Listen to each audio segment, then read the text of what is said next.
Future of Beauty Summit 2025 by Female Daily Network. Dan kembali bersama saya Nia Elvira yang masih semangat sekali ingin menemani teman-teman semuanya. Dan pastinya di kesempatan kali ini juga masih ada satu sesi lagi yang luar biasa, yaitu Strategies for Beauty Brands to Expand Beyond Borders. Tentunya topik ini juga sangat menarik sekali dan akan dibawakan juga oleh moderator kita yang luar biasa dan dengan speaker-speakers yang luar biasa. Tetapi sebelumnya kami akan mengundang Menteri Perindustrian Bapak Agus Gumiwang Kartasasmita, dalam hal ini diwakili oleh Direktur Jenderal Industri Kecil Menengah dan Aneka Ibu Renianita untuk dapat menyampaikan keynote speech-nya. Kepada Ibu Renianita kami persilakan.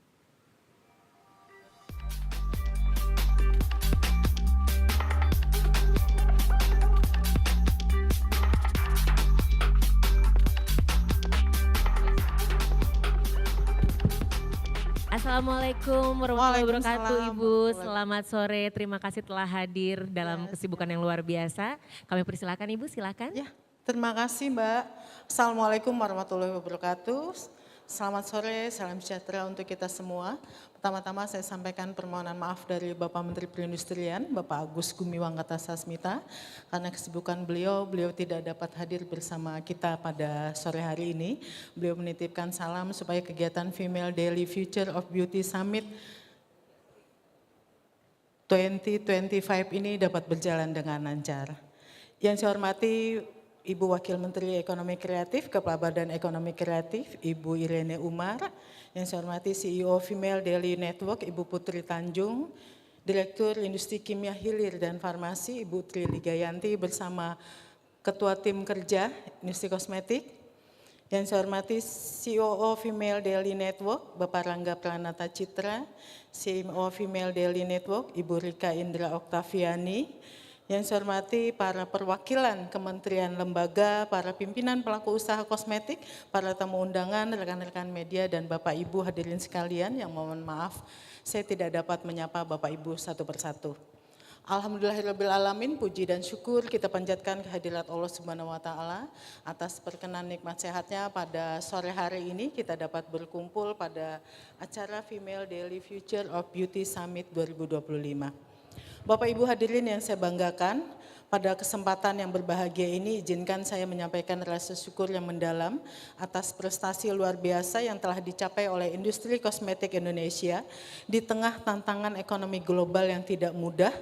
Kita patut berbangga karena sektor kosmetik tanah air menunjukkan perkembangan yang luar biasa. Mungkin next slide.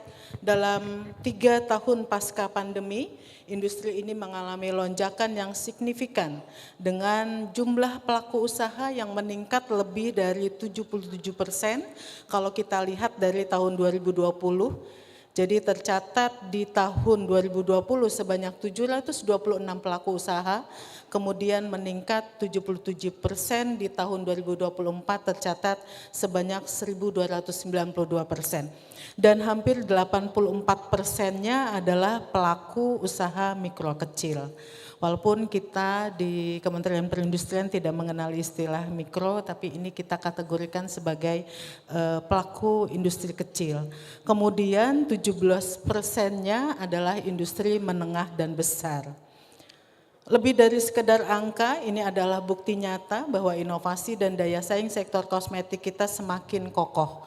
Berdasarkan proyeksi pasar dari Statista, potensi pasar sektor kosmetik di Indonesia diperkirakan mencapai 9,7 miliar US dollar pada tahun 2025.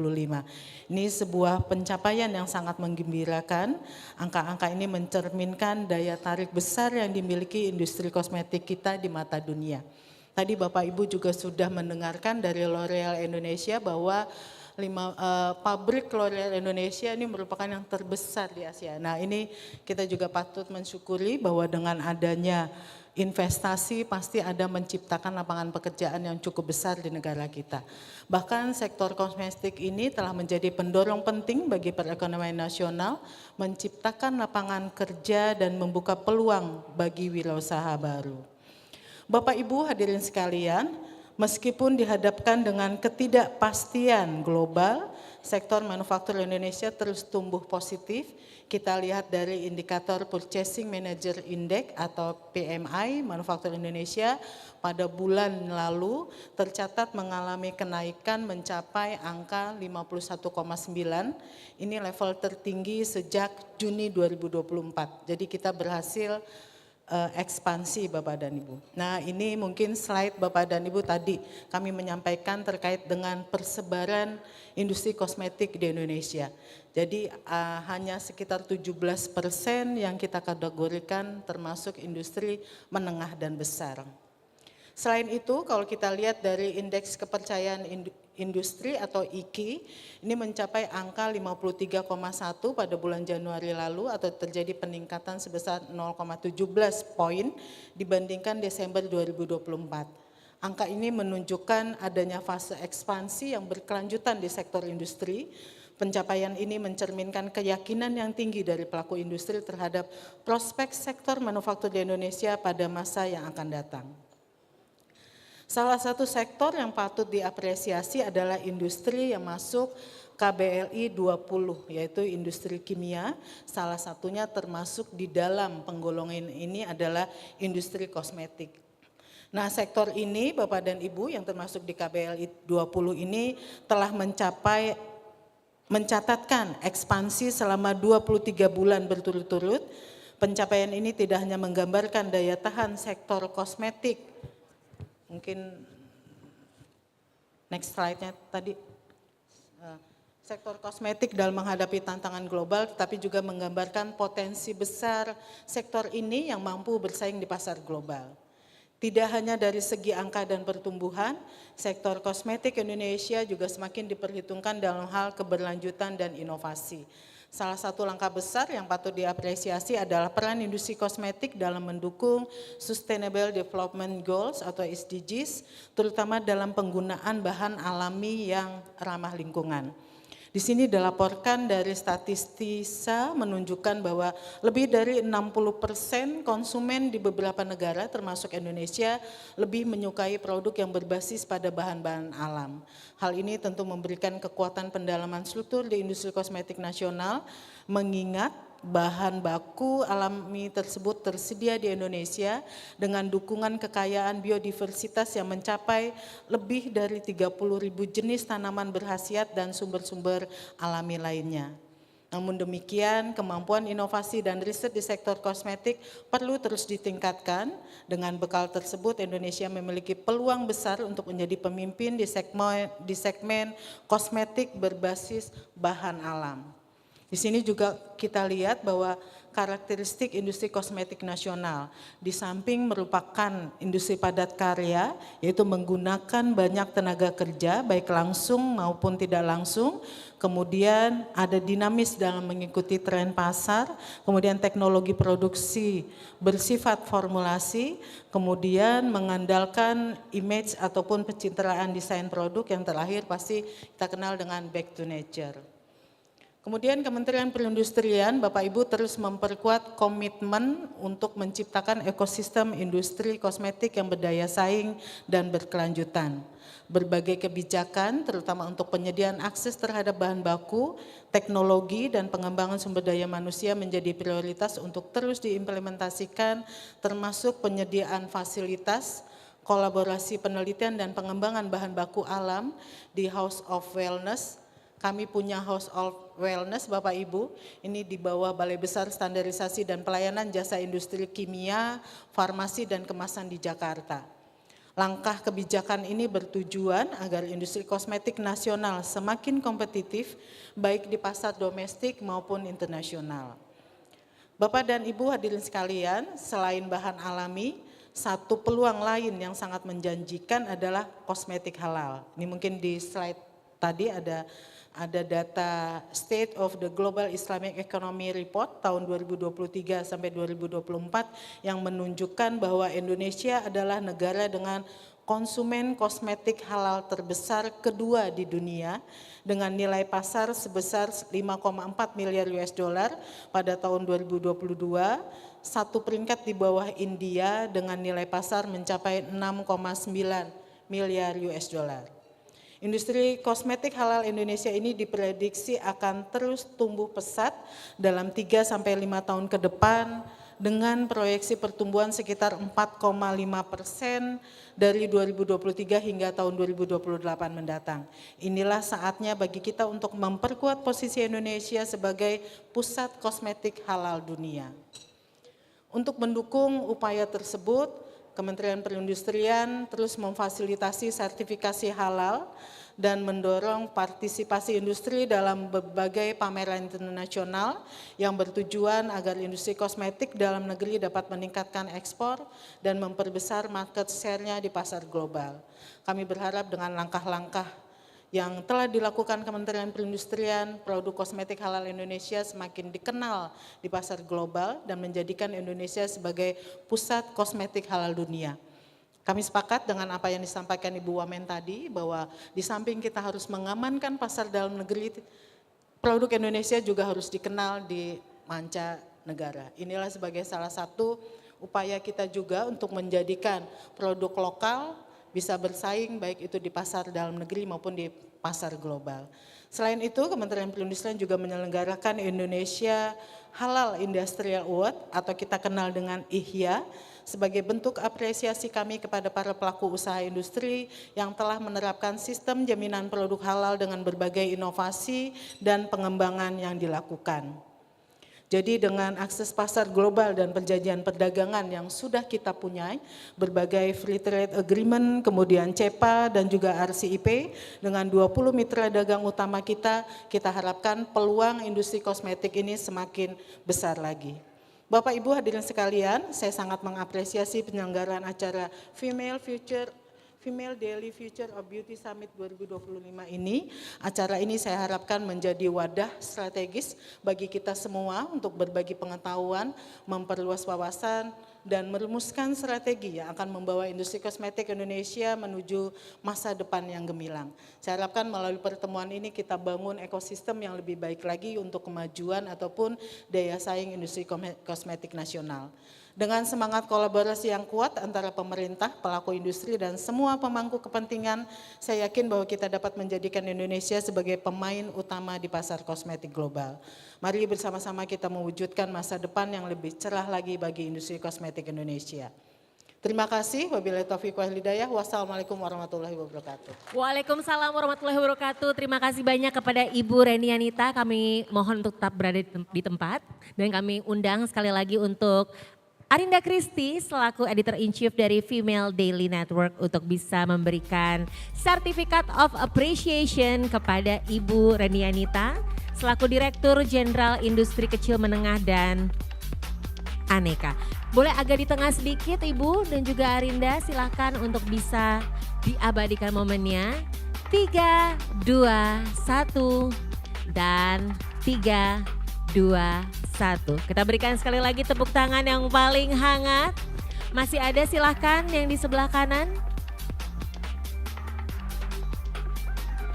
Baik, sekali lagi terima kasih atas waktunya Ibu Renianita, Arinda Kristi. Semoga sehat selalu Ibu. Luar biasa sekali, kita masih punya satu sesi lagi yang tidak kalah menarik lagi tentunya di kesempatan kali ini. Tapi tentunya kami juga ingin memberikan informasi, Livin by Mandiri menawarkan program dan fitur untuk mendukung gerakan sustainability seperti Livin Green Financing dan Livin Planet. Female Daily bersama Livin by Mandiri mendukung penuh gerakan sustainability sebagai bentuk komitmen dan Female Daily mengajak para beauty enthusiast untuk lebih peduli lagi terhadap lingkungan seperti dengan mendaur ulang produk kecantikan bekas melalui program FD Sustainable Beauty bersama dengan Livin by Mandiri. Kita mendukung planet yang lebih sehat dan untuk semua beauty enthusiast. Yuk kita pastikan bersama-sama menggunakan Livin by Mandiri dan rasakan kemudahan perbankan setiap harinya. Dan kami juga tidak henti-hentinya mengucapkan terima kasih untuk sponsor dan partners yang sudah mendukung keberlangsungan acara hari ini. Official venue partner kita The Westin Jakarta and also supported by Anda Reserva, Kanavia, Maga, Maimi, dan Reko System. Baik, kita akan langsung lanjut ke sesi terakhir yang pastinya sudah ditunggu-tunggu juga di Future of Beauty Summit 2025, Strategies for Beauty Brands to Expand Beyond Borders. And without further ado, please welcome CEO Trans Digital Lifestyle Group and Female Daily Network, the one and only Putri Tanjung. Supporternya paling banyak sepertinya kali ini ya. Tepuk tangan sekali lagi untuk Putri Tanjung. Hadirin sekalian. Terima kasih. Seru nih kayaknya ya. Seru nih. Paling terakhir, paling seru kita bakal bahas apa nih Put? Kita bakal bahas Go Global. Karena kan tadi dari pagi kita udah Betul. ngebahas itu ya. Jadi kita akan ngebahas sama 2 expertnya yang pastinya. Oke, pastinya bersama dengan girl boss kita. Tepuk tangan sekali lagi untuk Putri Tanjung. Terima kasih. Oke. Ini adalah sesi terakhir, sesi yang paling menyenangkan karena sebenarnya dari tadi pagi kita sudah ngebahas soal gimana sih strategi biar beauty brand bisa go global gitu ya teman-teman. Tadi juga Bu Wamen juga udah ngomong bahwa penting banget nih untuk kita pastinya bisa menang di Indonesia, tapi penting banget untuk kita bisa menyiapkan amunisi untuk kita bisa go global. Dan hari ini senang banget karena kita akan membahas topik yang bernama Strategies for Beauty Brands to Expand Beyond Border. Dan happy banget karena hari ini aku bisa ngobrol-ngobrol sama 2 expertnya. Jadi mari kita langsung sambut aja. Yang pertama adalah CEO of PT Avo Innovation Technology, Mas Anugrah Pakerti.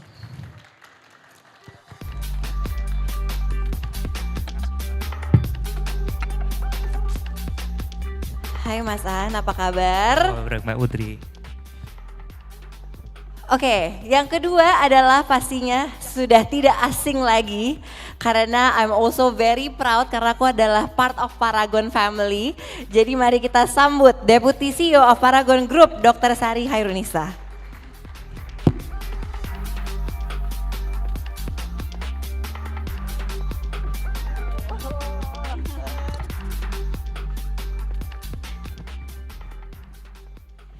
Oke, Dokter Sari, Mas Aan apa kabar? Kabar baik, Alhamdulillah Mbak Putri. Alhamdulillah. Ini adalah sesi terakhir dan sesi yang paling ditunggu-tunggu loh Dok Mas. Karena dari tadi pagi kita udah ngomongin soal Go Global. Tapi sebelum kita ngebahas strategi gimana caranya beauty brands go global. Apakah harus go global, teknisnya seperti apa, pasarnya seperti apa.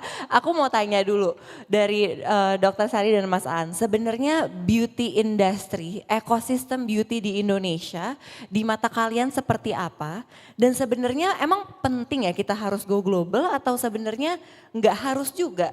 Silakan mungkin Dokter Sari dulu. Oke, selamat sore. Assalamualaikum warahmatullahi wabarakatuh. Pertanyaan menarik, karena tadi Bu Wamen juga encourage untuk go global. Iya, gitu ya. apakah harus Dok? Pertama kalau menurut saya sih semua itu tergantung. Ada orangnya atau enggak ya kan. Cuma gini sih, ada diskusi yang menurut saya mau saya share ke teman-teman gitu ya. Sangat wajar untuk perusahaan-perusahaan yang berada di negara yang populasinya besar untuk nggak langsung go global. Karena for the local market aja itu kan challenging, ada apalagi kita kepulauan gitu kan. Kadang kita juga kayak oke, baru bisa logistiknya baru bisa cover Jawa, belum bisa cover Sumatera, Sulawesi dan lain-lain. Jadi buat teman-teman brand owner di sini yang belum go global is very normal untuk negara-negara yang kayak kita di Indonesia yang populasinya top 5 secara ini juga kepulauan gitu. Satu itu. Kedua, apakah harus go global? Kebetulan kalau di Paragon atau di sini mungkin saya mewakili opini saya pribadi ya. Saya pengen Paragon go global. Kenapa? Karena saya tuh pengen show that Indonesia talent itu bisa loh make product, make branding gitu kan. Yang bisa compete dengan other global brand di shelving yang bukan di ranah kita yang udah familiar ini gitu. Maksudnya kebanggaan tersendiri sih kalau misalnya kita kayak bisa growth di Watson Malaysia kayak gitu. Karena itu kan bukan apa ya, bukan ranah yang kita day to day gitu. Ya itu sih, tapi kalau di Paragon memang kita tuh apapun yang mau kita lakukan, misalnya go global atau nambah pabrik baru dan lain-lain tuh kita kita lebih suka kayak pendekatan good to great gitu sih Mbak Putri. Maksudnya ada orangnya nggak? Kalau nggak ada orangnya ya udah. Kita nggak ngide gitu buat mulai karena ya udah kan ada orang yang pokoknya oke gue mau nanti tinggal cari orangnya gitu kan. Nah kalau kebetulan kalau di Paragon style tuh kalau ada orangnya then we go. Kalau belum ada orangnya ya udah nggak dulu gitu sih. Oke, kalau Mas Aan sendiri gimana? Dan sebenarnya Mas kan Indonesia juga bersaing di lokal aja udah sulit gitu ya Mas. Jadi gimana menurut Mas Aan pertama beauty industry di Indonesia seperti apa dan kalau menurut Mas Aan sendiri penting gak sih untuk go global? Iya, kalau saya mungkin berangkat dari local landscape sekarang kayak gimana sih. Lumayan menantang sekarang kalau saya mungkin mewakili dari teman-teman brand karena mungkin dari masing-masing berangkatnya dalam startnya beda dan jalannya pasti beda-beda juga. Tapi hal yang sama adalah sekarang majority brand yang ada di Indonesia itu kebanyakan thriving di periode pandemi. 2020 sampai 2022 itu tumbuh dengan sangat signifikan. Dan kebanyakan dari mereka itu besar portionnya itu dari online marketplace. Nah, dari tahun ke tahun fee yang dibebankan ke brand itu dari semakin besar. Yang pasti itu akan menggerus profitabilitas. At least marginnya pasti akan jauh lebih terbatas. Itu yang pertama. Yang kedua, competitiveness dari industri ini semakin berasa. Kalau kita ngelihat jauh lebih challenging sekarang karena sangat tersaturasi. Kalau kita ngelihat 2020, iya memang dari pertumbuhan sangat pesat, tapi di saat yang sama konsumennya itu disposable income-nya juga positif karena ada limitasi di sektor-sektor lain gitu. Artinya beauty and personal care di tahun 2020 sampai 2022 menghadapi kejadian yang ya di pandemik tapi blessings in disguise. Sementara kalau kita ngelihat sekarang karena kompetisinya tough, kemudian dari sisi bahkan udah masuk ke perang harga yang tidak sehat, ditambah dengan margins yang jauh lebih terbatas, pressure-nya semakin kuat, itu membuat brand inovasinya jadi juga lebih dibatasi karena pada akhirnya perang harga itu menjadi tujuan yang mau nggak bisa dihindari di jangka pendek untuk mereka bisa at least survive. Nah ini baseline-nya dulu, at least survive. Itu yang terjadi dari banyak yang saya temuin, baik dari industri dari di BBC, maksudnya kategorinya dari kosmetik, kemudian skincare maupun dari perfume, itu sekarang lagi menghadapi serbuan dari produk-produk asing yang mereka memiliki ekosistem yang sangat bagus dari tempatnya, begitu masuk ke sini melawan industri lokal yang thriving dari pandemik yang harusnya bisa dibanggakan post pandemik, tapi sekarang kita menghadapi kuncian-kuncian dari sisi harga yang kita nggak bisa melawan dari sisi merekanya. So kalau dari pendapat marketnya memang kejadiannya lagi seperti itu. Kemudian kalau kita ngeliat isu di 2025 yang udah terjadi dari 2024 juga, daya beli ini akan semakin ketat. Kalau kita ngelihat akhir-akhir ini kan dari government juga udah selalu mention tentang pembatasan anggaran. Memang akan terjadi alokasi yang berubah dari satu sektor ke sektor yang lain. Tapi kita pasti harus menunggu, di awal pasti ada pain dulu, ada sakitnya. Tapi recovery-nya kapan? Karena harusnya realokasi anggaran ke sektor yang lain. Tapi jangka pendek pasti ada kayak ada shock terapi lah dari sisi marketnya yang harus kita juga antisipasi bersama. Dan kemudian kita masuk ke apakah kita harus keluar seperti tadi yang disampaikan oleh Dr. Sari, itu tergantung dari masing-masing. Tapi kalau dari POV-nya AVO masuk ke market luar itu tujuannya lebih untuk melihat segmen yang kurang lebih spendingnya sama, tapi disebar sebagai diversifikasi pasar yang nggak cuma di Indonesia nih, tapi mungkin kayak di Malaysia, Singapura, kemudian juga di Vietnam. Mas, aku follow up question ya. Tadi kan Mas bilang bahwa banyak sekali tantangan gitu. Kita juga tahu sekarang our economy juga tidak sedang baik-baik saja gitu ya. We're facing challenge and uncertainties gitu. Kita tahu juga our middle income class sekarang purchasing powernya turun sangat drastis dan itu bukan hanya beauty industry doang yang merasakan tapi semua industri hampir merasakan gitu. Nah menurut Mas Han sendiri apa sih yang paling penting dari yang Mas sudah lakukan ya? Adaptasi apa yang paling penting atau ada nggak bisnis model baru yang diterapkan yang akhirnya membantu untuk survive dan juga thrive.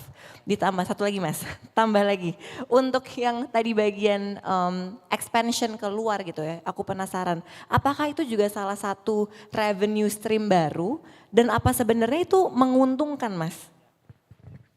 Kalau dari gimana kita menghadapi yang sekarang, pasti bisnis model yang kita lihat nggak perlu ikut-ikutan dari apa yang terjadi di market. Kalau kita misal beberapa brand terjadi kayak excess stock, akhirnya kalau nggak dilakukan flush out, mereka akan menjadi kerugian dari bagi brand tersebut. Nah ini kan otomatis mau nggak mau harus dilakukan, ya sekalian aja lawan dari sisi kompetisinya kayak gimana, perang harga sekalian. Tapi menurut saya pribadi, kita harus mulai masuk ke bisnis model yang lebih mementingkan profitability. Memilih channel-channel yang mungkin lebih sesuai dan juga bisa dipertimbangkan, oh ini channel A di online itu admin fee naik 5% dibandingkan tahun lalu.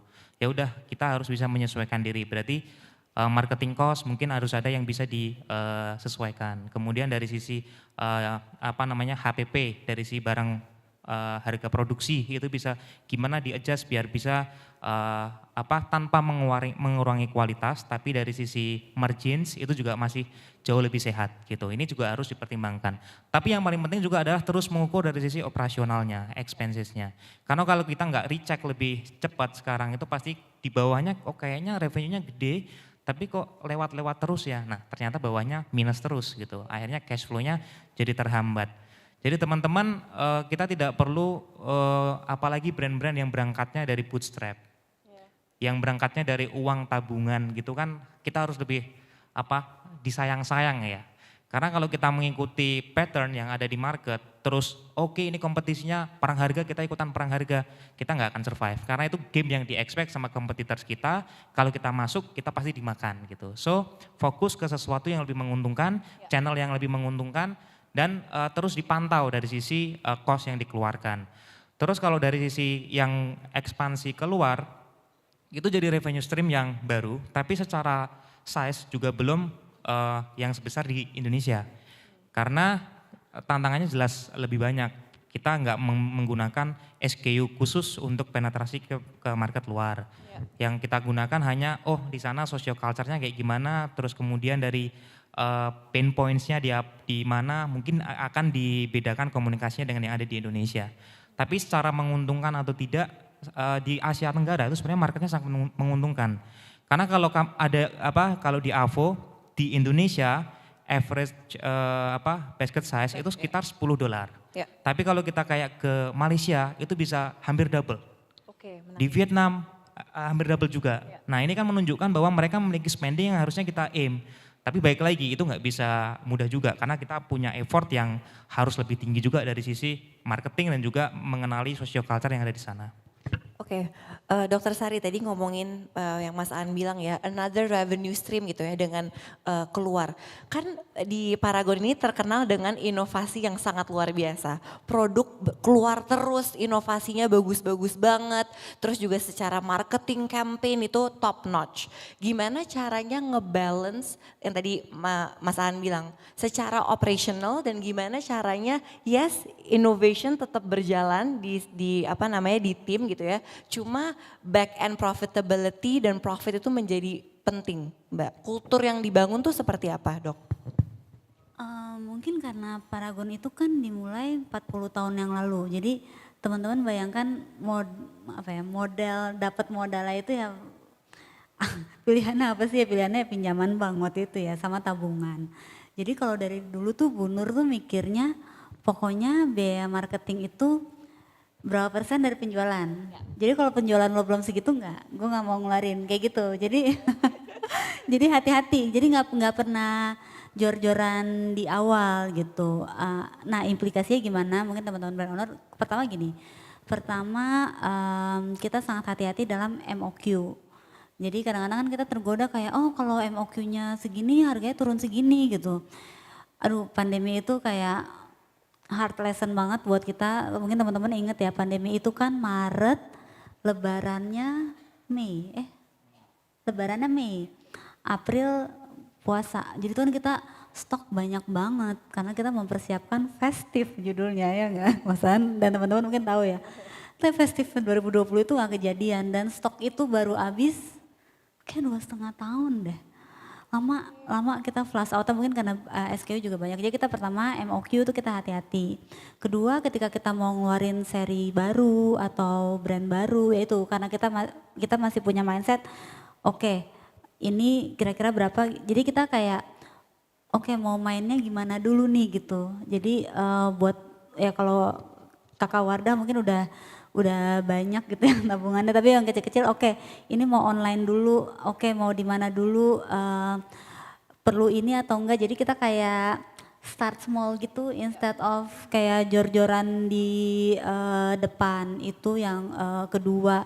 Ketiga itu yang kayak Mas Aan bilang tadi sih, jadi emang kayak harus kita tuh belajar pas pandemi. Jujur dulu tuh kita sempet ngeliat tuh satu-satu ketika kecil, terus makin gede, ya udahlah ballparkannya aja gitu kan. Oke, dari Nielsen growth berapa, kita growth berapa gitu. Sekarang kita pokoknya lihatnya tuh growth per brand dan per SKU. Jadi istilah kita, oke, kita harus growth di atas growth market untuk sediaan itu. Jadi misalnya oke lah maskara lagi nggak growth, ini istilahnya nggak kita apa-apain, jadi nggak banyak promosi. Tapi misalnya sunscreen lagi growth gitu kan, ya udah berarti budget marketing kita fokuskan di produk yang lagi growth. Kayak gitu sih kira-kira Mbak Putri kita cara main-maininnya gitu kan. Sama jujur pas pandemi kita juga berasa kita agak ketolong karena kita nggak ngantor di gedung.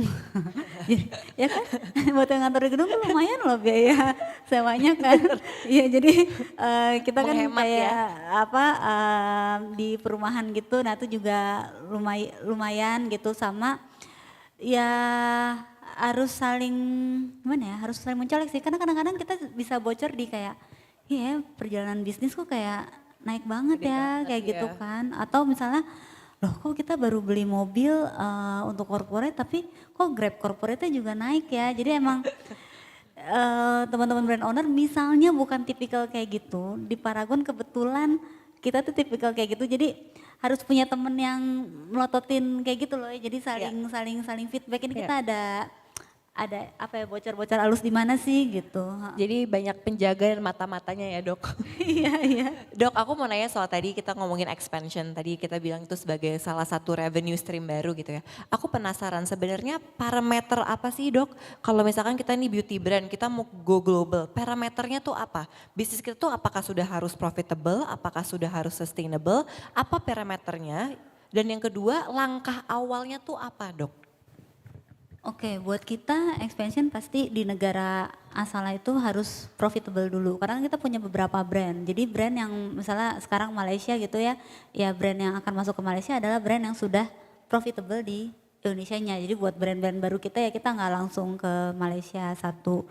Terus yang kedua dari apa ya, market, maksudnya kita ngeliat market insight-nya dari market study kita tuh brand itu ada tarikannya. Jadi gimana cara lihatnya ya macam-macam sih. Kita kan bisa lihat ya misalnya ada beberapa statistik yang jadi pertama kita kan ngeliat dulu negaranya. Negaranya tuh secara jumlah penduduk size-nya itu worth it atau enggak sih buat kita ke situ, satu. Kedua kita biasanya juga ngelihat regulasinya. Makanya sekarang Paragon lebih fokus ke Southeast Asia karena kan memang BPOM di Southeast Asia itu udah tanda tangan ASEAN Harmo kan. Jadi peraturannya nggak beda. Ketiga kita ngelihat kestabilan ekonomi politiknya. Jadi kita menghindari tuh masuk ke negara yang kita lihat kayaknya peraturannya suka berubah-berubah atau ada isu keamanan. Sama keempat yang kayak Mas Aan bilang tadi, yang kira-kira secara social culture itu nggak jauh beda lah, beauty image, behavior dan lain-lain gitu. Sama yang kelima ada channel atau ada rekanan. Jadi jujur kalau buat Paragon ya kita prefer negara-negara yang udah ada Watson-nya, udah ada Guardian-nya, kayak gitu sih Mbak Putri. Apa ya, cara kita menilai oke next country itu apa, checklistnya itu kira-kira. Based on tadi itu ya Dr. Sari. Nah kalau Mas Aan sendiri, what's the most challenging part saat go global Mas? Nah, pertama social culture itu yang paling berasa. Tapi sebenarnya itu kan bisa diikutin dengan kita kayak belajar dari orang-orang yang ada di sana, kemudian partners yang ada di sana kayak gimana kita bisa belajar dari mereka. Tapi sebenarnya yang paling krusial, apalagi teman-teman yang baru akan masuk ke market luar adalah cek dari sisi administrasi, mereknya, itu udah didaftarin belum. Yang saya pernah lihat tahun lalu, sempat saya mention di panggung yang sama, ada beberapa brand dari Indonesia, itu bahkan didaftarkan orang lain di negara lain gitu. Which is itu kan nggak banyak yang tahu. Nah ini teman-teman perlu cek negara yang mungkin akan dituju di mana, karena biasanya ketika di sini ada produk yang punya kualitas bagus, kayaknya intelligence-nya tuh bagus banget lah buat mantau di semua platform marketplace gitu. Mungkin dari luar ada yang meng-capture, oh ini potensial kalau nanti dia masuk ke sana. Udah didaftarin duluan mereknya. So harus hati-hati di bagian itu, karena itu yang paling mahal. Karena kalau teman-teman nanti akan masuk ke area itu tapi tidak mempersiapkan mereknya, udah dimiliki orang lain, mau nggak mau kan pasti membeli kan. Membeli mereknya dan biasanya di-charge harganya sangat tinggi. Jadi cost of entrance-nya untuk masuk ke market tersebut jadi sangat mahal untuk penetrasinya. Kemudian yang ketiga dari faktor yang sulit juga itu adalah gimana kita bisa milih, tadi yang dimention Dr. Sari juga adalah perubahan dari sisi geopolitiknya juga yang mempengaruhi dari sisi regulasi yang ada di sana. Siklusnya kan mirip sama seperti di Indonesia, biasanya ada pergantian pemimpin, kemudian administrasinya juga berubah, dan kebanyakan kalau ada negara tersebut memiliki rencana jangka panjang, biasanya namanya government tuh pengen memiliki quick wins. Nah quick wins-nya itu kadang-kadang beda sama rencana jangka panjang gitu. Jadi kita harus cepat-cepat buat keep up sama apa yang ada di sana, yang berubah di mana. So di sini kita yang paling best practice juga menggandeng agensi yang ada di sana untuk kita cari tahu gitu. Kalau ada perubahan kita bisa menyesuaikan diri. Kemudian yang paling krusial juga dari sisi gimana kejadian yang ada di sana, ada isu apa enggak. Kalau ada isu nih lumayan merepotkan gitu, karena kalau isu yang di dalam negeri aja kadang kita sulit karena itu sesuatu yang nggak bisa kita kontrol kan, apalagi ini jauh di luaran sana gitu. So ini menjadi beberapa hal yang karena jauh kita kontrolnya jadi susah, tapi kalau pendekatannya AVO, karena kami melihat apa sih yang paling murah kira-kira ketika kita masuk ke sana, pasti menggandeng partner. Jadi di sana mungkin ada distributor yang bisa bertanggung jawab terhadap distribusi dari produk kita maupun nanti sharing dari resources yang dimiliki oleh brand juga. Mas, aku penasaran sama seberapa besar harus beradaptasi dengan market luar. Contoh ya Mas, misalkan, kan AVO pasti udah punya value-nya sendiri, punya brandingnya sendiri, punya bahan-bahannya sendiri gitu ya, ingredients-ingredientsnya gitu. Nah tapi saat kita go global, pasti orang bilang penting juga kita harus localize gitu. Kadang-kadang ada cuma localize dari segi marketing, ada juga localize-nya sampai ada beberapa mungkin bahan yang berbeda gitu. Kalau AVO Skin sampai tahap mana Mas lokalisasi untuk global ini? Kalau kami lebih fokus dari sisi pendekatan marketnya aja, lebih ke approach marketingnya. Karena kalau kita ngelihat inovasi produknya, kami tidak membedakan produk yang ada di Indonesia dengan yang ada di luar. Mungkin lebih ke komunikasi dan tadi pain points yang ada. Misal di Malaysia apa, di Vietnam apa, itu dibedakan dengan yang ada di Indonesia. Misal di Indonesia punya yang besar sekarang acne gitu. Tapi di sana yang lagi fokus misal kulit kering yang harus diisi sama pelembab gitu kan, moisturizers. Kita isi dibedakan. Di sini nggak jadi hero, mungkin di sana jadi hero SKU. Nah kami membedakan dari sisi itu.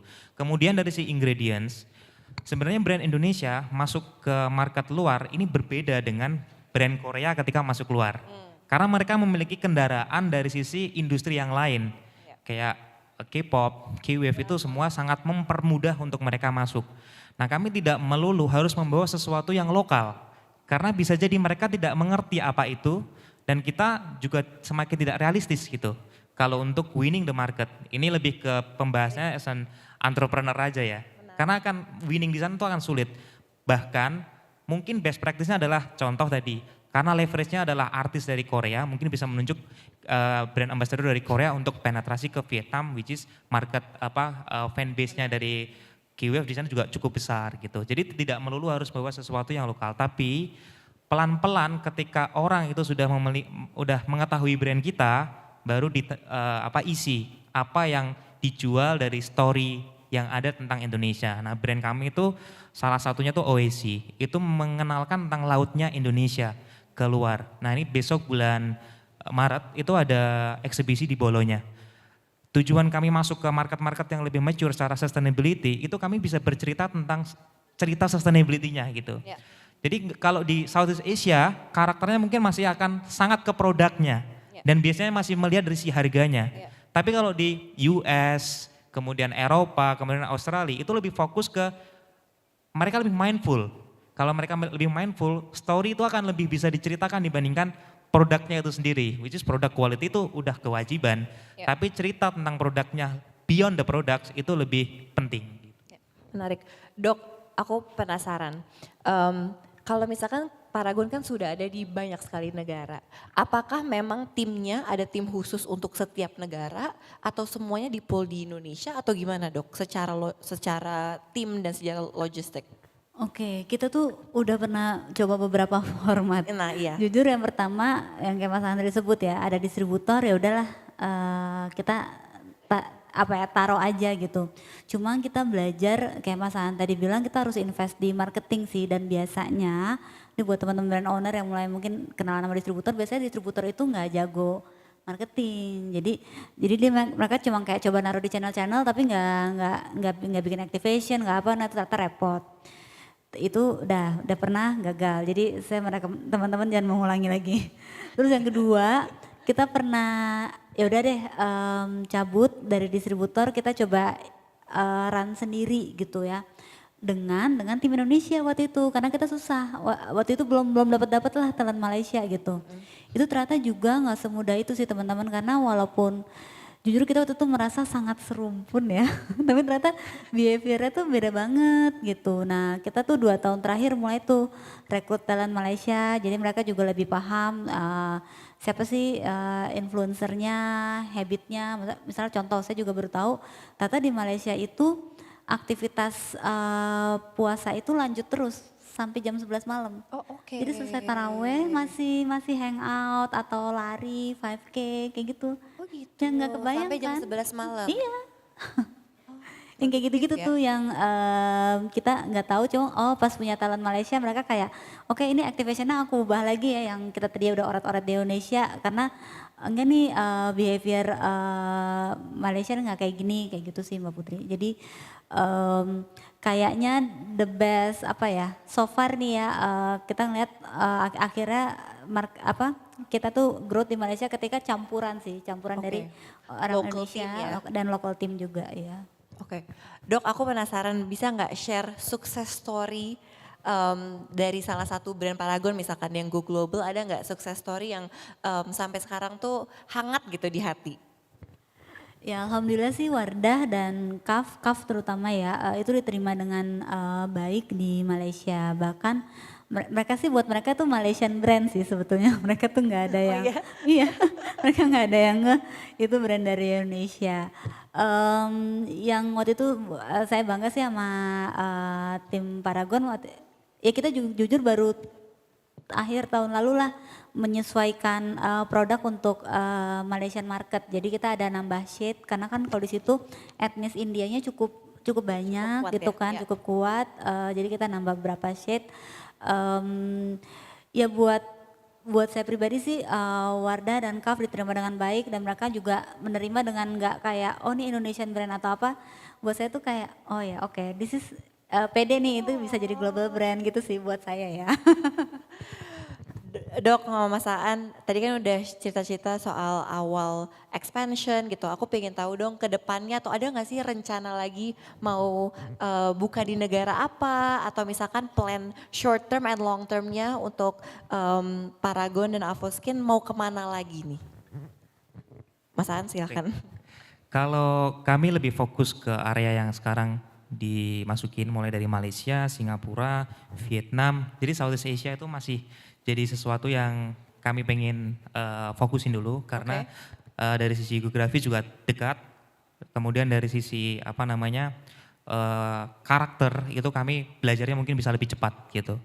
Tapi kalau kita melihat jangka panjang, OAC contohnya, kalau kami fokusin negara-negara di Southeast Asia itu akan sangat sulit penerimaannya karena orang yang emang punya concern di sustainability itu sangat kecil. Padahal tadi disebutkan di sesi sebelumnya orang akan willing untuk membayarkan lebih banyak dibandingkan ke produk sustainability dibandingkan yang enggak. Tapi faktanya ada beberapa brand yang fokus ke sustainability bahkan di negara yang mature secara sustainability itu turun penjualannya. Kemarin sempat ramai di UK, salah satu brand yang cukup besar, itu seperti itu. While kita ngelihat juga di tempat lain juga ceritanya mirip-mirip. Jadi di certain moments ada uncertainties yang akhirnya sustainability dikorbankan karena orang akan fokus ke sesuatu yang lebih affordable. Nah, tapi kami melihat ini sesuatu yang masih panjang sekali. Jadi sustainability issue yang sekarang semakin hari semakin hangat, tapi ini isu yang masih sangat panjang. Apalagi di Indonesia kan. Kalau di Indonesia kan kita masih melihat dari sisi orang akan lebih memilih dan memfokuskan untuk gimana mereka taruh makanan di meja makan. Bisa secure, mereka bisa makan hari ini dibandingkan beli produk yang lebih mahal dan itu dengan label sustainability gitu. Nah ini sesuatu yang masih challenging dan masih panjang. So di jangka panjang kami memiliki portfolio brands yang emang itu pelan-pelan disiapkan untuk jangka panjang nanti. Jadi kayak kami mikirnya ini nggak perlu terburu-buru untuk tumbuh pesat, tapi nanti malah value sustainability ini jadi hilang. Jadi lebih ke kalau di bahasa Jawa tuh alon-alon, waton kelakon. Kayak menapaki anak tangga. Tapi ada brands yang emang kita jadikan lebih ke growth engine. Anchor-nya ya. Anchor-nya buat fokus di dalam negeri maupun di Southeast Asia tadi. Oke, Dokter Sari? Untuk kalau konteks go global, tentu saja kita ingin masuk ke more countries in Southeast Asia, terus ada satu region lagi yang kita lagi jajaki. Terus yang kedua kalau untuk sustainability kita juga lagi fokus karena 2024 tuh baru selesai ngitung semuanya tuh Mbak Putri masaan emisi, water consumption gitu kan, recyclable plastic. Jadi kita agak ambisius, aim high gitu ya. Kita bilangnya 2040 we want to be the net positive company. Intinya sih kita istilah kita healing impact. Apa yang kita kasih balik ke bumi itu lebih banyak daripada apa yang kita ambil gitu kan. Yang ketiga ya tadi kita saya kalau ketemu Mas Aan itu ya kayak sobat sambat ya, itu kayak ngomel aja berdua. Jadi ya intinya ya local market itu lagi very challenging tentu, tapi kita optimis sih banyak hal yang kita continuous improvement lah gitu. Oke, sebelum aku ke pertanyaan terakhir, kita buka sesi Q&A dulu ya, Dokter dan Mas Aan. Untuk teman-teman yang ingin bertanya,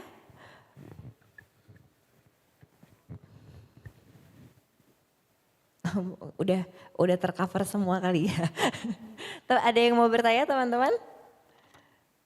Oke, kalau tidak ada, aku lanjut ngobrol lagi ya Mas Aan sama Dokter Sari. Aku penasaran sebenarnya harapan ke depannya untuk bisa kolaborasi lebih baik lagi antar platform, antar beauty brands, antar government. Sebenarnya yang diharapkan seperti apa dan gimana sih caranya kita bisa terus membuat ekosistem kecantikan kita di Indonesia ini semakin baik dan semakin sehat. Gimana Mas Aan? Ya ini hal yang diharapkan sama teman-teman semua pasti. Pertama pemerintah. Pemerintah ini juga harus memiliki fokus di industri kecantikan. Tadi udah ada Bu Wamen tadi sama Bu Dirjen, tapi udah pada pulang semua. Ini concernnya adalah satu, kita sekarang lagi mendapatkan persaingan yang sangat ketat dari luar. Ini ketatnya bukan sesuatu yang biasa, tapi setiap bulan ada brand yang udah di-deliver dan sekarang masuk ke antrian. Iya. Apalagi brand parfum ini yang teman-teman mungkin belum tahu udah ada antrian dari negara luar. Tadi ada pertanyaan dari Timur Tengah, even dari China juga udah pada antri masuk Indonesia. So ini sesuatu yang menantang. Tapi apa yang membuat yang kita expect dari government adalah government harus memiliki fungsinya sebagai regulator. Mana yang harus dimasuki oleh pemain dari luar, karena kita juga harus jujur, kita butuh investasi dari luar, tapi areanya harus ada pembatasan. Misal mereka masuk dari sisi research and innovation atau di barang mentah yang kita belum punya, tapi sisanya serahkan ke lokal. Itu kan akan menjadi sesuatu yang lebih produktif secara ekosistem. Atau kedua, ini kalau tidak diperhatikan impact-nya. Misal ini banyak sekali brand di Indonesia tuh sistemnya tuh toll manufacturing. Punya konsep produk, punya in-house innovation center, tapi kemudian dikasih ke manufacturer untuk dibikin di sana. Kalau manufacturer-nya nanti itu di dalam negeri nggak kompetitif, pada akhirnya bisa jadi kita melihat negara yang paling kompetitif. Let's say China ekosistemnya bagus, ya udah kita bikin produknya dari China aja. Industri manufaktur lokal itu pasti akan langsung terdampak karena yang lain pada pindah ke sana. Padahal industri manufaktur ini berperan dalam menciptakan lapangan pekerjaan. Kemudian kita udah ada di industrialization kan turun terus rate-nya. Ini yang membuat kita akan harus lebih berhati-hati. So memastikan areanya yang dari luar di mana, yang di dalam negeri di mana, itu penting sekali. Karena pada jangka pendek ini pasti akan ada sangat banyak gejolak di industri, nggak cuma di beauty, tapi udah di F&B, di fashion, udah merasakan semuanya. Dan di saat yang sama juga ada tekanan dari dalam, which is itu di spending. Tadi middle class itu udah kan kebagi jadi dua, middle classnya sama aspiring middle class. Yang aspiring turun ke kelas bawah, yang middle class turun ke aspiring middle class. So ini sangat rapuh, sangat bahaya untuk kita biarkan. Mereka pada akhirnya akan menurunkan konsumsinya. Kemudian dari sisi kolaborasi sesama beauty players, kita juga harus sama-sama memfokuskan sesuatu yang inovatif dan emang transparan. Karena kalau kita ekosistem lokal itu nggak transparan, nanti konsumennya juga nggak percaya. Oh, brand lokal ternyata ada yang tipu-tipu ngomongnya produknya ini tapi isinya nggak ada gitu kan. Nah ini kan tugas kita bersama, kalau kita nggak bareng-bareng, nggak educate the market dengan produk yang transparan, yang jujur, which is jujur di produk kosmetik itu bukan sesuatu yang istimewa, itu udah business as usual gitu. So kita harus memberikan yang terbaik supaya marketnya tuh punya trust ke kita, bukan nanti oh aku nggak mau belanja ke produk lokal, padahal nggak semua brand melakukan hal-hal seperti itu mungkin hanya segelintir oknum aja, tapi akhirnya kena semua. Nah kolaborasinya at least kita sama-sama fokus ke quality dan innovation yang terus didorong supaya orang Indonesia tahu, oh industri ini tuh selalu memfokuskan diri terhadap inovasi. Setelah itu ekspektasi yang lain adalah platform ini juga lebih bisa diregulasi. Karena kalau enggak ini bukan beauty playersnya. Kalau beauty players kan kita lihat dari sisi susunan cost structure, kita semua pasti memiliki gross profit margin yang lebih tinggi dibandingkan retailers. Nah kita membayangkan kalau retailers itu jualan di platform, sementara admin fee dari tahun ke tahun itu selalu naik. Itu mereka pasti akan terhimpit. Kalau mereka terhimpit, pasti ada tempat lain yang dijadikan channel untuk mereka jualan. Nah jangka pendeknya pasti akan semakin sulit buat mereka bertahan. Karena lawan mereka bukan sesama retailer, tapi retailer lawan official store. Nah ini yang berbahaya. Jadi kita juga harus manage semua ekosistem ini dengan hati-hati dan sangat diperlukan peran pemerintah di sini karena bagian dari regulator. Oke, Dokter Sari? Iya, ya menurut saya sih perlu ada alignment ya antara BPOM, Kemenperin, Kemendak sama Kementerian Investasi juga. Jadi maksudnya tadi saya ngobrol sama Mas An, kita kan nggak pengen industri kosmetik itu seperti salah satu industri otomotif gitu. Udah berpuluh tahun di Indonesia dan Indonesia bisa bikin mobil nggak? Enggak. Genset aja nggak bisa. Jadi nggak ada transfer teknologi kan. Jadi harapannya sih tadi pemerintah bisa govern atau regulasi. Oke, ketika memanggil industri luar ke dalam itu harus dipastikan ada transfer teknologinya. Kalau cuma untuk misalnya kayak tadi Mbak Afi present untuk menghindari tax US ya. And then kita cuma jadi consumer terus gitu kan. Yang kedua tadi platform fee, listing fee, teman-teman pasti ngerasain kan masuk ke channel-channel offline itu kan juga naik terus gitu, yang menurut kita tuh nggak ada yang meregulate gitu kan untuk oke, segini gitu kan sehingga local industry nggak kecekek gitu kan itu. Lalu atau ada inisiatif-inisiatif atau tren yang ada di luar seperti yang disebut Ibu Wamen tadi, itu kan sebenarnya nggak boleh sama badan regulasi kita. Itu kan berarti perlu ada lebih alignment lah apa yang opportunity di luar, ya berarti badan regulasi kita bagaimana titik tengahnya supaya bisa menangkap opportunity itu gitu. Sama mau nyampein ini sih Mbak Putri, ada menurut saya menarik, saya tuh bulan lalu dinner sama Pak Arsyad, menurut saya ide beliau tuh menarik karena menurut beliau, setahu beliau ya, kalau Korea brand-brand Korea itu masuk ke sebuah negara, walaupun mereka kompetitor, mereka akan meetingnya bareng. Betul. Jadi Korean brand ketemu tenan gitu. Jadi itu mungkin yang apa ya, new ways of working yang bisa kita lakukan gitu kan. Misalnya entering Malaysia emang ya Paragon, Avoskin ya apa gitu kan. Jadi ya tenan platform kayak ngeliatnya as a whole, ya. whole gitu kan. Makanya tadi sempat ngobrol sama Mbak Riva yang dari L'Oreal, kita tuh berdua bilang kayak kalau saya pribadi ya, kami tuh di Paragon sangat terbantu sih dengan join Perkosmi, Persatuan Kosmetik Indonesia, karena di situ kan oke, masukannya apa, jadi nggak satu-satu masukan buat pemerintah, jadi dari asosiasi gitu sih. Ya.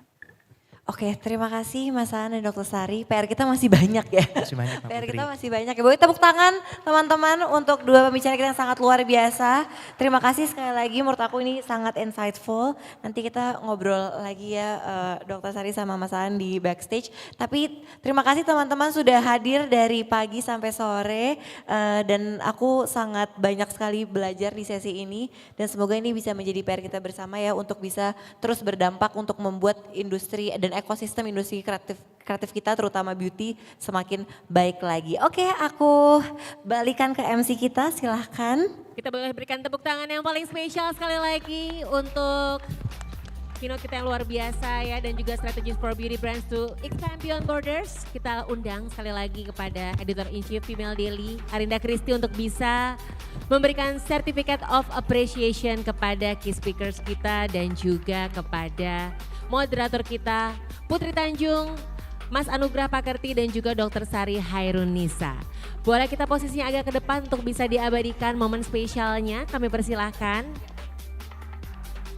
In 3, 2, 1. Dan sekali lagi in 3, 2, 1. Sekali lagi boleh with the bigger smile in 3, 2, 1. Let's make a round of applause once again, ladies and gentlemen, to the last talk show of Future of Beauty Summit 2025. Terima kasih banyak kepada key speakers kita, kepada moderator dan juga kepada Arinda Christy yang sudah bolak-balik terus ya ngasih Certificate of Appreciation kepada semua key speakers yang hadir. Dan ini berarti akhir dari acara, oh belum, tenang. Jadi untuk Anda yang masih ingin untuk tinggal di sini, terima kasih banyak atas apresiasinya sekali lagi yang sudah hadir, karena kita juga masih ada satu momen spesial akan kita berikan bersama-sama.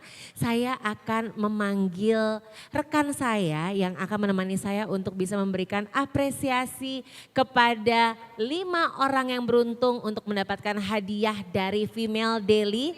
Let's give a round of applause our FD Dude, Pranes. Halo semuanya, selamat sore. Hai, apa kabar? Ini kayak kerenan dia daripada aku. Enggak dong, kamu keren juga dong. Enggak. Energi kita terbalik ya, Beb. terbalik. Kayaknya gue yang maskulin, dia yang feminin. Energi aja. Oke. Yes. Ya kamu mau nyapa-nyapa dulu di sini sebagai closing nih di sini nih MC. Oh ya closing ya, closing. Iya, tapi kan Halo. last but not least loh. Yes, ya last kan? banget please. Halo semuanya, selamat sore. Gimana Boleh nih ya tadi? diceritain Pranes itu siapa, ngapain aja. Saya siapa? Oke. Iya kan. Jadi aku Pranes dari tim event marketing Female Daily Network gitu. Kerjaannya ngapain. Waduh, kerjaannya keliling kota ya, ex beauty ya. Oh, jualan dan jualan Yes, ya. betul. Jadi kayak doing all the marketing activities aja sih untuk Iya. event-event yang ada di Female Daily Network. Yes, dan tahun ini JXB sudah ada di kota Surabaya kemarin. Aku sempat dengar dapat bocoran katanya partisipan terbanyak sepanjang sejarah, bener gak sih? Bener ya? Tepuk tangan dulu Yes. dong buat Female Daily. Untuk Kalau nggak di kota salah- lain ya, untuk di Iya. kota selain Jakarta itu banyak banget sih ya. Berapa puluh ribu orang sih? 40.000 ya. 40.000 partisipan, Lupa. bener ya, luar biasa. Dan nanti akan ada upcoming eventnya di Jogja, kemudian Jakarta Yes. dan juga kota-kota lain. Tapi biar kita kasih semangat juga buat beauty brands di sini, partisipan maupun teman-teman media yang masih hadir, kita kasih hadiah yuk. Yes, Ya kan, kita kita kasih turun ke bawah hadiah. aja yuk Pranes. Kita punya banyak banget hadiah yang Yes, value-nya tuh tinggi banget ya ini ya. ini priceless sebenarnya. Priceless sebenarnya. Iya, karena hadiahnya adalah konten-konten yang akan diberikan untuk pemenang di 5 orang yang paling beruntung kali ini. Dan konten-konten ini akan langsung dipublish oleh Female Daily Network di sosial medianya Female Yes, Daily. karena biasanya tuh kalau misalkan di social media kita kan rebutan slot ya, slotnya Betul. terbatas banget gitu. Jadi Betul. kalau misalkan kalian berhasil untuk memenangkan kuis hari ini, Yes. tentunya kalian berkesempatan juga nih untuk di feature di social media ataupun artikel di Female Daily Network. Oke, udah siap semuanya? Ini kayaknya Siap agak... gak? Kita minta tepuk tangan dulu dong. Ini benar-benar closing party Iya, kita closing di party, kesempatan closing kali party. ini. Karena masih Senin, jadi closing partinya ya bikin hadiah dulu. Kalau misalnya closing party beneran pas weekend ya. Oke, Pas gajian benar, ya. weekend only. Benar. Kita lanjut langsung pertanyaan pertama dari Oke. Pranes. Hadiahnya apa? Jadi hadiahnya itu ada 1 kali IG Fit post Oh. di Instagramnya Female Daily Network. Bayangin kalau satu kali post tuh biasanya red cardnya berapa nih di Female Daily ya? Aku bisa ngasih menang biar aku di picture Iya aja kan? Instagram Tapi aku. Kita kasih caranya dulu ya. Oke, terms and conditions apply. Jadi caranya kalau tahu jawabannya boleh langsung tunjuk tangan. Nanti akan ada tim dari Female Daily yang menghampiri. Atau mungkin dari kami kalau keburu kita yang nyamperin teman-teman semuanya. Betul. Oke. Yes. Are you ready? Oke, kita minta semangat ya. Are you ready? Thank you. Dong. Semangat yang tersisa masih Semangat ada. dong, semangat. Karena begitu kita keluar dari The Westin kita akan menghadapi kenyataan yang lebih tajam dan lebih luar biasa lagi. Macetnya Kuningan di jam rush hour ini ya. Oke, kita kasih hadiah dulu sebelum kita menerima kenyataan hidup. Oke? Siap. Oke, pertanyaan pertama dari Yes. aku ya. Boleh Pranes. Sudah berapa kali Future of Beauty Summit dilaksanakan? Oke, sepertinya boleh. Yang silakan. pertama nih, aku Kita pertama, samperin ini aja. pertama banget nih. Kita samperin aja. Halo. Halo. Selamat sore. Boleh berdiri, wajah cantiknya biar kelihatan di seluruh jagat raya ini. Namanya siapa Kak? Lia, Kak Lia. Boleh tahu jawabannya sudah berapa kali? ini yang kedua Berarti dari tahun berapa dan tahun berapa? dari tahun 2024 terus sekarang 2025. Oke, sebagai marketing valid gak nih? Jawabannya betul. Betul sekali. Selamat. Selamat ya Kak. Oke, nanti akan dihubungi oleh tim Female Daily ya Kak ya. Satu Yes. kali AJV, tapi sebelumnya aku pengen tanya Kakak dari brand atau dari mana Kak? Oke, dari PT AVO. Oh. Jadi nanti Avo bakal dapat konten Dapat untuk picture IG ya. feed Satu kali picture IG feeds di Female Mudah-mudahan Daily akan ada Network. produk baru ya yang akan bisa diluncurkan dan bisa dipromosikan di Nah, Female Daily. iya ini kesempatan Itu yang dia makanya. masalah emas banget nih Cucok. Kak. Cucok. Langsung loh. Lumayan red card 15 juta satu kali feed kan lumayan ya. lumayan. Iya. Belum rebutan slotnya. Nah itu dia. Dapat langsung. Terima kasih Selamat ya. Kak. Kita lanjut pertanyaan yang Yes, silakan dari kamu Kak. kedua. Pertanyaan kedua. Ini adalah hadiahnya untuk satu kali TikTok post di akun Female Daily Network. Masih banyak ya ini sisa-sisa kehidupan yang masih berjuang untuk konten-konten kita. Pertanyaannya adalah, aduh ini susah banget sih. Oh. Mohon maaf banget. Tapi sebenarnya kunci jawabannya ada di mana-mana sih. Itu dia sih ya. Oke, apakah tema dari Future of Beauty Summit 2025? Boleh kita sepertinya ini terlebih dahulu, mohon maaf ya. Sebelah sini terlebih sebelahnya, dahulu. sebelahnya. Ya, betul. Kakak boleh berdiri nama dan dari brand atau mungkin dari perusahaan apa silakan. Oke, aku Nada dari PT Avo juga, tapi Oke, beda brand kok, Gak jadi apa-apa, boleh ya. gak apa-apa. Temanya adalah Forging the Next Chapter of Indonesia's Beauty Industry. Selamat Kanada mendapatkan Terima satu kali kasih. TikTok Kongres. konten untuk Female Daily Network akan dihubungi oleh tim dari Female Daily. Lanjut Yes. yang ketiga Di Kak. TikTok ya. Ini mention nomor berapa sih ini? Pak jangan pergi dulu, masih ada 3 hadiah lagi. Ini Bisa mention jadi nomor nanti berapa dapat sih? hadiah. Oh, Lah, table 12 nih hoki banget ya, table 12 ya. oh iya Dari benar, tadi loh. benar. Ini kalau Aini nih makeup artist aku boleh ikutan gak ya? Boleh gak ya? Kita coba 3 lagi pertanyaan. Tadi ada yang pengen ikutan tapi ternyata dia pengen kamar mandi. Semoga masih ada rezekinya ya. Pranes lanjut ya. Lanjut Question. pertanyaan ketiga ya dari aku nih. Hadiahnya itu bakal dapat di feature di websitenya, website artikel di Female Daily Network ya. Oke. Nah ini tema yang kita usung tahun ini. Jadi Oke. sebutkan 3 pilar yang diusung oleh Female Daily di tahun ini. Ada yang tahu nggak? Jadi memang ini mungkin pertanyaannya harus kita dengarkan dari awal. Kita kasih pilihan ganda aja kali ya. Yes. Ya kan. Dan ini mungkin kalau misalkan teman-teman dari brand itu pernah ikutan di X Beauty juga ini menjadi tema di X Beauty tahun ini juga. Oke. Pertanyaan jawabannya kita kasih pilihan ganda ya. Oke. A. Inclusivity, Innovation, dan Sustainability. B. Unity in Diversity. Coba yang mana jawabannya? A atau B? Kakak yang nih, Silahkan. silakan. Kakak boleh berdiri dulu namanya dan dari perusahaan apa Kak? Halo, saya Ana dari GHD. Oke, Oke. selamat sore Kak Ana. Aku suka style kamu deh kali ini, looking good. Jawabannya adalah? A. Coba apa coba? Apa tadi?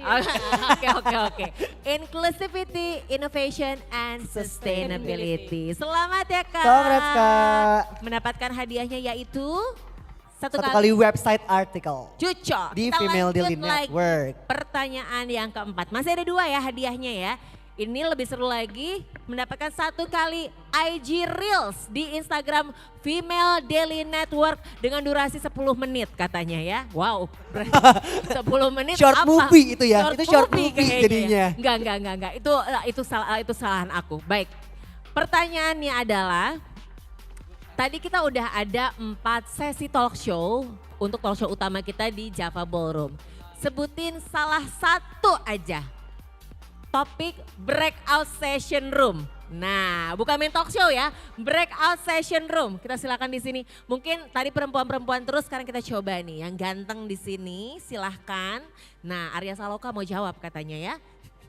Aku Selamat Banyu sore. dari East White. Oke, dari East White. Salah satunya How to Engage Better with Male Audience in Beauty.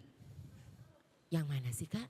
Oh iya benar Betul ada dong. ya, benar. Betul. Selamat ya, hadiahnya adalah 1 kali IG Reels di Instagram Oke, Female Daily thank you. Network. Congratulations. Thank you. Terakhir Kak Pranes Yes, lagi. last but not least pertanyaannya dan ini mendapatkan 1 kali IG Story Station di Female Daily Network ya. Yes. Dan ini nih kalau misalkan brand-brand udah yang Billcom harusnya tahu. Oh oke Kalau coba. udah Billcom nih ya setahun ini udah harus tahu.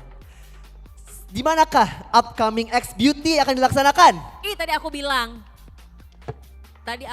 Boleh yang di sebelah sini berarti kakak silahkan. Boleh berdiri. Tadi saya udah sempat bilang Iya, ya. sempet tadi di spill ya. Ya, karena tadi udah Surabaya, nextnya adalah di kota dengan nama dan dari perusahaan apa kak? Perkenalkan nama saya Ceris dari brand Nosuku Indonesia. Hai Kak Ceris, jawabannya? Akan berada di kota Jogja X Beauty. Betul. Betul. sekali. Itu Yeay. salah satu brand favorit aku juga nih. Ya, me too. Serius? Serius. Ya kan? Salam buat Kak Abi ya, Kak Abi mungkin lagi pulang ya. Oh lagi charge handphone yang dapat ternyata timnya ya. Yes. Luar biasa, semoga kontennya juga bisa berhasil nge-boost engagement dari Nosuku ya. Oke, kita lanjut apa lagi? Masih ada hadiah lagi dari kamu mungkin? Oh udah gak ada ya. Udah nggak Ya, ada. udah gak ada. Aku udah cukup dermawan. Udah kasih, kita kasih 5 hadiah hari ini. Oke, terima kasih banyak Pranes atas Yes, waktunya. thank you so much buat teman-teman tadi yang menang, congrats. Dan nanti bakal dihubungi juga sama tim Female Daily Network ya gitu. Oke. Ditunggu konten-kontennya nanti di Female Oke, Daily Network. thank you Pranes once Thank you again. so much, see you guys, bye-bye. Ih, ternyata ya walaupun kita sudah sampai di akhir tuh kan, energinya Pranes itu berhasil nge-boost kita buat kita akan semangat menghadapi kenyataan hidup di luar The Westin Jakarta setelah acara ini selesai. Tapi sekali lagi untuk teman-teman semuanya, partisipan beauty brands dan juga semua teman-teman media yang hadir. Hadirnya Female Daily Future of Beauty Summit ini juga menandakan bahwa para key people di beauty industry, mulai dari brand founders, beauty community, experts dan juga beauty creators dapat terlibat dan mengambil peran penting untuk membangun networking dan juga menjawab tantangan di era saat ini khususnya di beauty industry. Dan tentunya dukungan penuh dari stakeholders juga sangat penting untuk pertumbuhan industri kecantikan Indonesia agar semakin berkembang lagi. Dan tidak hanya itu, Future of Beauty Summit juga bisa membantu memberi dampak positif bagi industri kecantikan Indonesia. Dan dengan begitu, rangkaian acara Future of Beauty Summit ini tidak hanya memberikan insightful session dan networking saja, tapi juga dapat memberikan impact nyata untuk kemajuan industri kecantikan Indonesia. Thank you once again for coming to Future of Beauty Summit 2025. Boleh kita berikan tepuk tangan yang paling spesial. Thank you so much for the energy. Thank you so much for your enthusiasm. This is an event where we celebrate the best in the beauty industry. And today's event is proudly supported by Livin by Mandiri, your trusted financial companion. With Livin by Mandiri, managing your finances has never been easier, allowing you to focus on what truly matters. Last but not least, I am Nia Elvira signing off and see you in Future of Beauty Summit 2026.